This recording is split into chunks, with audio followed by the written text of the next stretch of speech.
Einen wunderschönen guten Tag hier zu einer neuen Ausgabe von Was ich an meinem Auto mag und nicht mag. Ja, und unser heutiger Kandidat ist mein Audi RS3, den ich jetzt mittlerweile seit knapp 3 Monaten habe.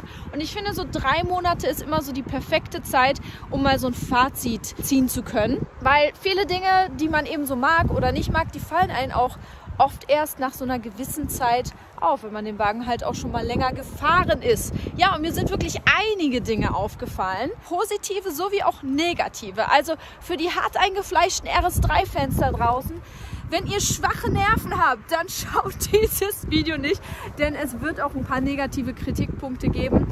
Aber direkt vorweg, alles, was ich über dieses Auto sage, das ist rein meine persönliche Einstellung dazu. Das sind Dinge, die mir persönlich nicht oder sehr gut gefallen. Das muss nicht heißen, dass das bei jedem so ist. Und ich will auf gar keinen Fall auch ein Auto hier schlecht reden, sondern wirklich einfach meine ganz neutrale Einstellung, meine ganz neutralen Erfahrungen dazu berichten. Ja, fangen wir erstmal an mit den Daten und Fakten und entschuldigt, wenn es hier ein bisschen windig ist heute. Es ist zwar heute nicht mehr am Regnen, aber dafür windig wie Sau. Noch ist es das aktuelle RS3-Modell, der wird allerdings bald abgelöst von seinem Nachfolger, denn es wird ja auch schon eine neue A3-Generation vorgestellt und den neuen S3, den gibt es ja auch schon. Und der RS3, der wird auf jeden Fall auch in kürzester Zeit nachfolgen. Aber noch darf er sich das aktuelle Modell nennen.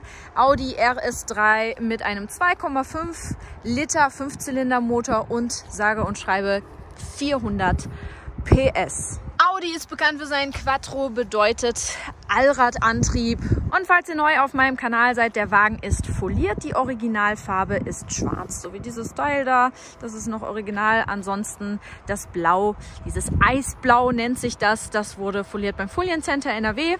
Und ich muss auch sagen, ich finde die Farbe sehr, sehr gut an dem Wagen. Das Einzige, was halt immer noch stört, sind die Felgen. Da müssen nämlich schwarze Felgen drauf. Das wird auf jeden Fall auch zum Frühjahr passieren. Und jetzt über den Winter lassen wir die grauen Felgen noch drauf. Fangen wir außen an. Ich versuche mich hier außen ein bisschen kurz zu fassen, weil es halt eben so windig hier draußen ist. Ja, von außen optisch muss ich sagen, finde ich leider ein bisschen schade. Fangen wir direkt mit einem negativen Kritikpunkt an hier. Aber wie gesagt, nur rein meine persönliche Einstellung dazu, dass der RS3 kaum von einem normalen A3 eigentlich zu unterscheiden ist. Also wenn man so ein A3 mit S-Line-Paket nimmt, dann kann man die vom Weiten eigentlich kaum unterscheiden. Meistens können das nur die Kenner sowieso. Wenn man zum Beispiel einen normalen A3 mit S-Line-Paket daneben stellt, muss ich sagen, da ist kein allzu großer Unterschied. Und das finde ich ein bisschen schade, weil gerade bei einem RS-Modell, finde ich, ja, muss man schon so dieses Sportliche einfach nochmal so unterscheiden können von dem normalen Basismodell. Also ich finde, da wäre auf jeden Fall ein bisschen mehr gegangen. Trotzdem gefällt mir dennoch die Optik sehr, sehr gut. Ich finde sehr schön, dass alle Embleme an dem Auto vom Werk aus schon schwarz sind. Dann hat mir mein Folierer hier das Quattro-Zeichen noch in der restlichen Wagenfarbe foliert. Das finde ich auch sehr, sehr schick. Wenn es nach mir ginge, hätte er ruhig ein bisschen einen wuchtigeren Diffusor bekommen können. Ich finde, da wäre mehr gegangen, aber gut, das ist halt jetzt einfach so. In vorherigen Videos habe ich auch gesagt, dass er definitiv noch Spurplatten drauf bekommen wird, weil auch da finde ich, wenn man hinter dem Wagen herfährt, das ist jetzt hier von Nahen sehr schwer zu zeigen. Also sieht wirklich sehr, sehr schmal von hinten aus. 5-Türer muss bei mir als Alltagswagen definitiv sein. Ich bin kein Fan davon, wenn man bei so einem Alltagswagen wie bei so einem Coupé die Vordersitze immer zurückklappen muss. Und deswegen, also da bietet er auf jeden Fall genug Platz. Gerade wenn ich mal meine Hunde hinten drin habe. Deswegen habe ich auch diesen Sitzschoner hier drauf. Und da kommen wir nämlich auch schon zum nächsten Thema. Ja, die Sitze. Den Wagen habe ich so, wie er ist, nicht selbst konfiguriert. Ich gehe mal schnell rein, weil jetzt wird es wieder windig. Denn das war ein Lagerfahrzeug, der einfach so, wie er jetzt da steht, schon fertig war. Wenn es nach mir ginge, hätte ich auf jeden Fall ein paar Sachen anders gemacht. Zum Beispiel die Sitze hätte ich gerne in Alcantara gehabt, obwohl ich mir habe sagen lassen, dass es die gar nicht beim RS3 in Alcantara gibt. Das heißt, es gibt nur die Vollleder-Option hier, beziehungsweise Kunstleder ist das ja. Sieht schön aus, bin ich ehrlich. Ich mag das mit dieser Rautensteppung hier total. Ich bin aber kein Fan von diesem Material hier, von diesem Kunstleder. Denn das ist leider super, super anfällig für irgendwie gefühlt alles. Weshalb ich ja auch hinten dann die Sitzschone habe, weil ich da einfach gerne alles so hinschmeiße oder auch die Hunde hinten auf den Rücksitz packe. Und hier könnt ihr das zum Beispiel sehen. Wie gesagt, der Wagen ist gerade mal sage und schreibe 3 Monate jung. Und so sehen die Sitze einfach schon aus. Ich finde, das darf nicht sein. Hier sieht man es auch auf der anderen Seite. Also auch gerade hier, ich finde, das ist ein absolut negativer Kritikpunkt. Da müssen wir alle mal ganz ehrlich sein. Also ich habe mir jetzt gerade einen 7 Jahre alten C63 gekauft. Der sieht wirklich an den Sitzen besser aus. Ein 7 Jahre altes Auto. Und der hier ist 3 Monate erst alt. Also ich finde, materialtechnisch hätte man bei einem Fahrzeug von dieser Preisklasse vielleicht etwas Hochwertigeres nehmen können. Ja, was kostet der RS3? Für einen Alltagswagen eigentlich schon fast viel zu teuer. Wir sprechen hier von einem Bruttolistenpreis, so wie der jetzt hier ausgestattet ist, von knapp 72.000 Euro. Gut, Bruttolistenpreis ist heutzutage eigentlich für die meisten Menschen uninteressant, denn die meisten Leute leasen oder finanzieren ein Fahrzeug. Das weiß ich, weil ich selber mal Automobilkauffrau war. Und es gibt heute nur noch ganz, ganz selten die Fälle, dass jemand wirklich in einem Wisch so ein Auto bezahlt. Also die vollen 72.000 hier. Deswegen ist dieser Preis eigentlich mittlerweile uninteressant, aber trotzdem hat das Fahrzeug einen Wert von 72.000 Euro. Und da darf es einfach nicht sein, dass die Materialien hier am Sitz nach 3 Monaten schon so aussehen. Mir gefällt auch das Interieur von diesen etwas älteren Audi-Modellen. Ich sage extra älter. Das gefällt mir sehr gut, weil es gibt ja mittlerweile ein wesentlich neueres, moderneres Interieur bei eigentlich allen Fahrzeugen. Ich glaube, der RS3 ist so der letzte Nachzügler, der das noch nicht hat. Es wird natürlich im neuen RS3 dann auch kommen. Zum Beispiel die meisten Audi-Modelle haben ja jetzt mittlerweile hier so ein großes Display. Die A7 und A6-Modelle, A8-Modelle haben dann hier unten auch nochmal eins. Alles mit Touch bedienbar schon. Bei dem hier, und das finde ich auch wieder sehr gut, ist aber nur meine Meinung, der hat noch diese Bedienung hier mit diesem Rädchen. Und ich finde diese Bedienung gar nicht mal so schlecht. So, also das ist kein Touch hier, sondern man bedient das alles hier. Mir gefällt das sehr gut, weil ich bin der Meinung, beim Fahren ist die Bedienung einfacher, als wenn ich hier per Touch irgendwas bediene. Wer kennt's? Man will irgendwas bedienen beim Fahren auf so einem Touch-Display hier und man kommt einfach nicht da dran und auf das, was man drücken möchte, weil das Auto sich ja auch bewegt und dann fliegt man so hin und her hier im Auto. Und ich finde, das ist einfach immer noch dieses haptische Feeling, gefällt mir persönlich einfach immer noch besser. Schreibt mal eure Meinung in die Kommentare, was findet ihr besser? Seid ihr eher ein Fan von diesem altbewährten Drehknauf hier oder mögt ihr lieber Touch? Ich bin ja auch generell noch ein Fan von ein paar Knöpfen im Auto. Ich mag das nicht, wenn alles voll digital ist, weil ich einfach der Meinung bin, dass es beim Fahren, habe ich die Erfahrung gemacht, wirklich angenehmer ist, wenn man einfach noch weiß, okay, hier sind die Knöpfe für alles Mögliche, was man hier halt so beim Fahren braucht. Klimaanlage, noch so ein altbewährter Drehknauf hier. Und hier zum Beispiel auch mit einem Klick komme ich in die Menüs, wo ich rein möchte. Radio, Telefon, Navigation, Menü. Also das sind einfach alles noch so Knöpfe, aber ich weiß, ich könnte das jetzt auch bedienen, ohne hinzuschauen beim Fahren, weil ich einfach weiß, wo alles ist. Wenn man das jetzt hier auf so einem Touch-Display machen würde, dann muss man ja automatisch auch dort hinschauen. Und davon will man ja eigentlich weg. Deswegen soll man ja auch keine Smartphones benutzen beim Autofahren. Und deswegen bin ich immer noch ein Fan von diesen Knöpfen hier. Ja, ansonsten Apple CarPlay braucht man halt immer noch ein Kabel. Das ist halt manchmal nervig für einige Leute wahrscheinlich. Aber ich persönlich schließe mein Handy immer am Strom an, wenn ich im Auto bin, weil ich auch viel Langstrecke fahre. Und dann geht ja auch der Akku schnell leer. Deswegen stört es mich jetzt persönlich nicht. Der RS3 hat auch eine Ambiente-Beleuchtung. Das finde ich ganz schön hier in den Cupholdern. Hier unter der Tür so eine Ambiente-Beleuchtung. Die ist allerdings farblich nicht einstellbar. Finde ich aber auch gar nicht so schlimm, weil ich habe gemerkt, bei allen Fahrzeugen, wo ich das bis... Das war meine Dashcam. Bei allen... Ist jetzt fertig? Danke. Bei allen Fahrzeugen, wo ich das bisher hatte, mit diesem farblichen Einstellen der Ambientebeleuchtung, bin ich ganz ehrlich, habe ich einmal die Farbe eingestellt, wie ich sie haben wollte und dann ist auch für immer so gelassen. Und es war dann meistens auch entweder weiß oder blau, weil ich alles andere irgendwie in den Augen anstrengend finde, wenn es jetzt irgendwie so ein knalliges Rot oder Pink oder Lila oder sonst was ist oder Grün. Da würde mich auch mal gern eure Meinung interessieren für die Leute, die so ein Fahrzeug mit einstellbarer Ambientebeleuchtung haben. Schreibt es bitte mal in die Kommentare, wie oft habt ihr schon die Farbe gewechselt bei eurer Ambientebeleuchtung. Der hat eine Bang & Olufsen Soundanlage, die übrigens sehr, sehr gut ist. Auch unter dem Fahrersitz sitzt auch nochmal so eine Art Bassbox. Also man merkt richtig die Musik. Entschuldigung, das war mein Schuh, ist hier dreckig. Dann finde ich auch noch sehr schön, dass hier in den Türen so eine Alcantara-Verkleidung ist. Ich bin ja kein Fan, wisst ihr vielleicht, von diesem grobporigen Kunststoff hier. Ich finde auch immer, das könnte man irgendwie feinporiger machen. Das sieht immer noch so richtig altbacken aus, wie in diesen ganz alten, irgendwie so Renault Clios oder so. Deswegen finde ich es schön, dass es hier ein bisschen Alcantara gibt, was das Ganze ein bisschen hochwertiger aussehen lässt. Und hier dann die Armstütze wenigstens in diesem Kunstleder. Ich finde auch diese Luftdüsen hier ganz schick gemacht bei Audi. Generell, die gefallen mir immer sehr, sehr gut. Auch sehr einfach zu bedienen. Ne? Ist eine Geschmackssache, manche mögen das nicht so. Ich finde es sehr schick. Schön finde ich auch dieses RS Sportlenkrad hier mit diesem Alcantara an der Seite und dass die Akzente hier in schwarz Hochglanz sind. Dann dieses voll digitale Cockpit hier, wo man natürlich noch sich hier links und rechts einstellen kann, was man sehen möchte oder so eine Ansicht hier.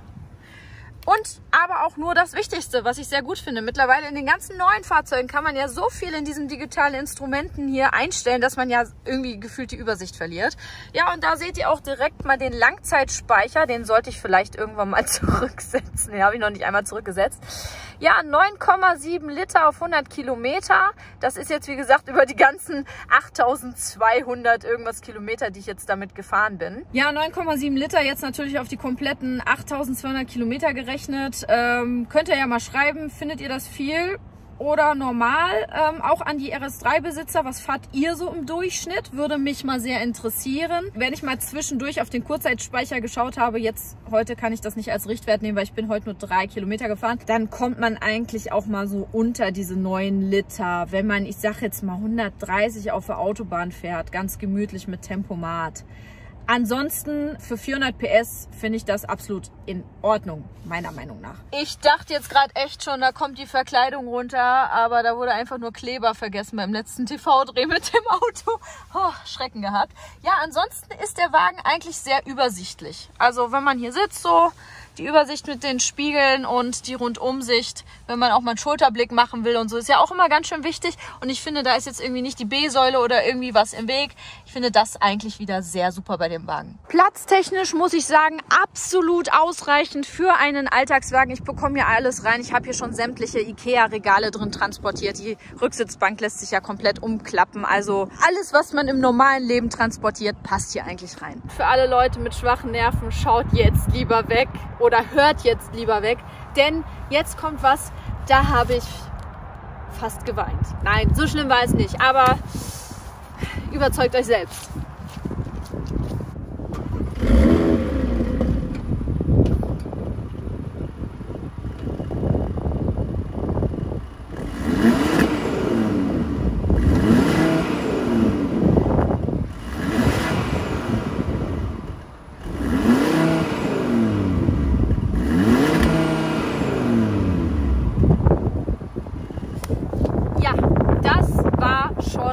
Alles.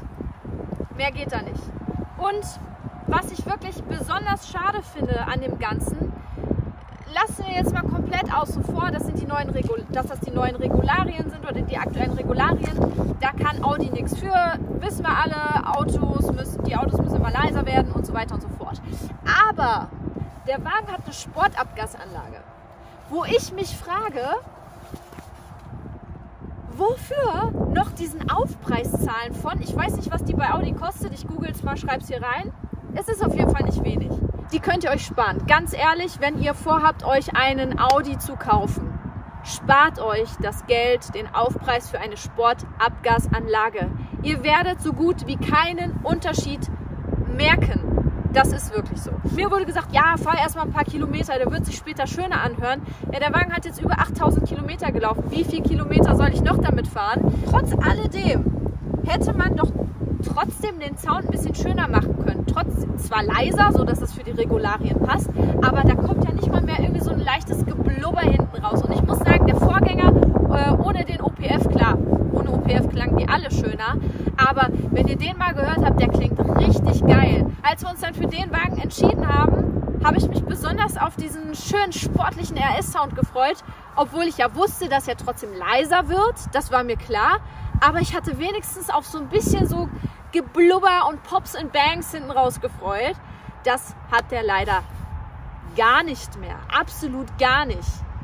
Und das ist sehr, sehr schade. Also das war das Erste, da war ich so enttäuscht, als wir den Wagen zum ersten Mal gestartet haben, damit gefahren sind. Da war ich wirklich leider soundtechnisch richtig enttäuscht, weil ich denke, es geht auch besser. Was meint ihr? Bei der Rückfahrkamera merkt man halt auch, dass das System einfach auch schon so ein bisschen nicht mehr auf dem neuesten Stand ist, sagen wir mal so. Aber es reicht aus, man sieht alles. Aber es geht natürlich heutzutage bei den moderneren Autos schon wesentlich besser. Weiter geht's im Auto. Wir fahren mal eine Runde.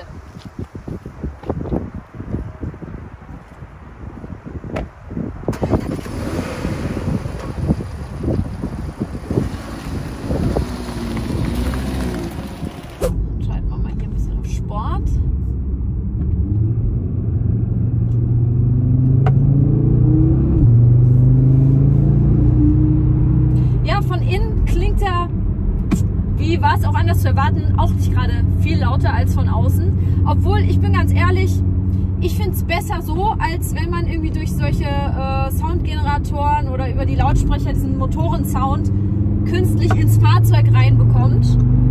Also ich finde es schrecklicher, wenn ein Auto von innen lauter klingt als von außen. Dann lieber so, innen leise, außen leise. Dann weiß man wenigstens, was man hier hat. Hier so eine Fliege. So. Raus mit dir. Ja, schnell vorwärts kann er, aber jetzt kommen einige negative Kritikpunkte. Erstens, Getriebe. Und das bemängeln wirklich sehr, sehr viele RS3-Fahrer oder auch TT-RS-Fahrer, dass die Schaltung des Getriebes, obwohl es jetzt hier auf Dynamik und Sport eingestellt ist, die ist, ich weiß nicht warum, die ist langsam, bis der reagiert. Ich gebe jetzt ein Zeichen. Jetzt kommt erst der Schub. Also da ist locker so eine Sekunde, wenn nicht sogar 1,5 Sekunden Verzögerung. Natürlich auch durch den Turbo, also das Zusammenspiel aus Getriebe und Turbo. Das geht aber bei anderen Fahrzeugen wesentlich besser. Also jetzt kommt erst der Schub. Also diese Verzögerung ist leider bei dem Wagen sehr, sehr stark zu spüren. Und da geht es dann auch weiter, wenn man zum Beispiel so Späße machen möchte mit dem Wagen, wie Driften und sowas. Ja, das ist ein Thema. Durch das verzögerte Einsetzen der Power kann man nicht mal so einen gezielten Gasstoß geben, den man ja zum Beispiel beim Driften braucht. Beim Driften arbeitet man ja mit gezielten Gasstößen. Hier ist das aber so, man gibt einen gezielten Gasstoß und dann kommt erst 1,5 Sekunden später oder so die Power, wenn es dann eigentlich schon zu spät ist. Und jetzt kommen wir zum eigentlichen Hauptthema, was für mich ein ganz großer Kritikpunkt ist. Ja? Quattro. Audi bewirbt es selbst auf seiner Homepage mit permanenten Allradantrieb. So, jetzt geben wir mal bei Google das Wort Bedeutung von permanent ein. Was ist die Bedeutung von permanent? Permanent bedeutet, wisst ihr wahrscheinlich, ununterbrochen, durchgehend. Ist aber falsch. Der Wagen hat keinen permanenten Allradantrieb. Genau genommen müsste das heißen zuschaltbarer Allradantrieb. Das haben viele RS-Modelle, das hat sogar der Audi R8. Auch der R8 Quattro ist nicht permanent allradangetrieben. Nur beim R8 ist es so, dass das Fahrzeug fast durchgehend hecklastig angetrieben ist. Also fast wie einem RWS. Außer in solchen Situationen, wenn das Fahrzeug merkt, okay, vorne zum Beispiel, hinten hat er keine Traktion mehr, beim R8, dann schaltet sich die vordere Achse hinzu. Warum machen die das? Das ist heute bei fast allen Fahrzeugen so. Fast alle modernen Fahrzeuge haben eigentlich keinen permanenten Allradantrieb mehr, sondern nur noch einen zuschaltbaren. Das hat natürlich auch sehr viel mit CO2-Ausstoß und so weiter zu tun. Ein Allradantrieb verbraucht natürlich mehr Energie, als wenn nur eine Achse angetrieben wird. Also schaltet sich der Allrad nur zu, wenn er auch wirklich gebraucht wird. So, und das ist in den seltensten Fällen auf einer ganz normalen Straße der Fall. Das ist wirklich nur unter Extrembedingungen, zum Beispiel Rennstrecke, Driften oder wenn man irgendwie mal Traktion verliert, was aber fast nie passiert. Es sei denn, es ist irgendwie glatt, Schnee, Eis, wie auch immer. So, jetzt kommen wir zum RS3. Der RS3 ist eigentlich fast durchgehend frontangetrieben. Viele RS3-Fahrer denken, sie haben einen permanenten Allradantrieb, was aber nicht so ist. Dieses RS3-Modell ist fast überwiegend frontangetrieben. Und der Antrieb an der Hinterachse schaltet sich erst zu, wenn er wirklich gebraucht wird. Das heißt, es ist eigentlich ein komplett falsches Wort, was Audi da auf seiner eigenen Homepage benutzt, weil das Wort permanent ist so nicht richtig. Um also mit dem Fahrzeug hier, und da kommen wir zu meinem Kritikpunkt, richtig Spaß haben zu wollen, weil ich fahre mit so einem Fahrzeug auch im Winter und möchte gerne mal driften, schalte das ESP aus, möchte richtig Spaß haben, auch gezielt um Kurven driften und so weiter. Das geht so mit dem Fahrzeug, wie er jetzt da so serienmäßig ist, nicht. Da könnt ihr euch abschmieren, das geht so nicht. Erstmal durch den zuschaltbaren Allradantrieb, der sich leider viel zu spät zuschaltet. Wenn man nämlich in einen gezielten Kurs driften will, muss der wirklich schnell arbeiten. Und das macht er nicht. So, und da nochmal ganz, ganz vielen lieben Dank an den Reini Sampel, ein guter Freund von mir, der mir übrigens auch das Driften beigebracht hat. Der hat nämlich sehr viele von diesen RS3 bei sich auf der Trainingsfläche stehen. Deswegen kennt er sich super mit den Autos aus. Und der hat mir gesagt, Sophia, wenn du mit dem Wagen driften möchtest, dann hol dir so ein Steuergerät dafür, was den Antrieb steuert. Das heißt, über so ein Steuergerät kann man dann selbst einstellen, ob der Wagen komplett heckangetrieben, frontangetrieben oder permanent Allradangetrieben sein soll. Das geht. Ob das so erlaubt ist, weiß ich nicht, müsste ich selber nochmal nachfragen. Im Straßenverkehr zumindest, auf so Trainingsflächen und so weiter ist das kein Problem. Da geht es ja nicht um Straßenzulassung und so weiter. Also nur auf einer normalen Straße, da möchte ich jetzt nichts Falsches sagen. Keine Ahnung, ob das so zulässig ist. Genau, also sprich, man holt sich so ein Auto, man denkt, man hat permanenten Allradantrieb, Quattro, also Quattro hat er ja, aber er hat eben nicht permanenten Allradantrieb, sondern zuschaltbaren Allradantrieb. Und diese Sportlichkeit, die ich mir so bei dem RS3 erhofft hatte, gerade für den Winter, ne, ein bisschen driften, ein bisschen Spaß haben, die fehlt mir leider hier so serienmäßig komplett. RS steht für Rennsport und Rennsport-Feeling fühle ich hier drin leider nicht. Außer vielleicht beim Gas geben,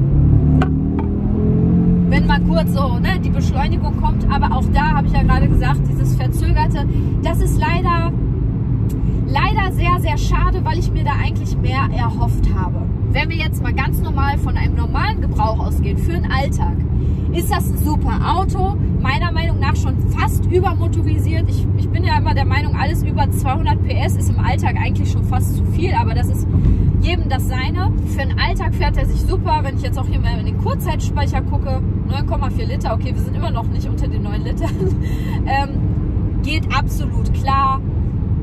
Man kommt sehr sportlich von A nach B, sehr schnell von A nach B, wenn man möchte. Aber es ist halt leider nicht mehr Rennsport-Feeling, nicht mehr wofür RS steht. Das ist allerdings, wie am Anfang des Videos schon erwähnt, nur meine ganz persönliche Einstellung dazu, weil ich einfach auch schon diverse Vergleiche habe, weil ich habe ja bin schon so viele Autos gefahren, dass ich halt auch einfach den Vergleich anstellen kann.